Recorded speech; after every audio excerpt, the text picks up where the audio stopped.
Jacob Wallenberg, in what ways are you personally engaged with the World Economic Forum? Well, I've been going to Davos for some 15, 17 years. I've enjoyed it tremendously. I'm a member of the IBC, the International Business Council. I've been a member of different industrial forums and so on. But maybe to me the important thing is not to go to Davos in order to conduct business per se. Because to me Davos is not only business and conducting business. To me it's as much about developing yourself and coming out of these 4 or 5 days in Davos hopefully at a slightly higher level with some reflections in your mind. That's what I like about Davos. You mentioned the crisis. One aspect of the crisis has been an increased role of the state in international business. Has this raised any concerns, as far as you're concerned, about the future direction of competition policy and its impact on international trade? Of course. I think we're in a fairly difficult time where we're all dependent on international trade. But because of the challenges we're going through, you see increased pressures for protectionism, different ways of political support for domestic business at the expense of international business and potentially international trade. I think that is a huge challenge, and it's something that is very important to deal with. We now see how Pascal Lamy is actually in the process of relaunching the Doha round.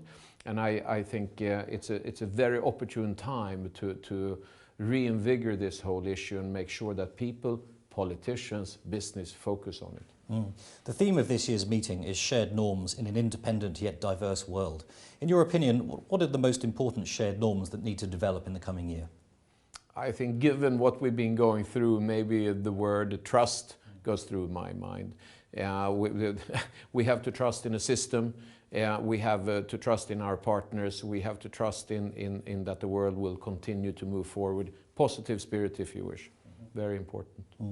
What do you think is the best mechanism with which to build trust? We're starting to see a move away from the G8 and its expansion into the G20. Do you think the G20 is the right forum for the building of trust?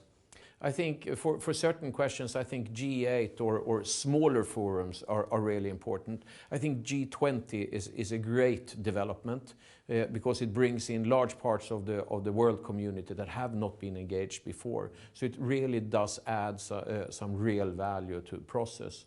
But I also think that the traditional institutions such as the IMF, not always liked, but in my book has had a very important role, has proven itself. It works, it hurts, but it works. One theme of this year's forum is a discussion of the Nordic experience.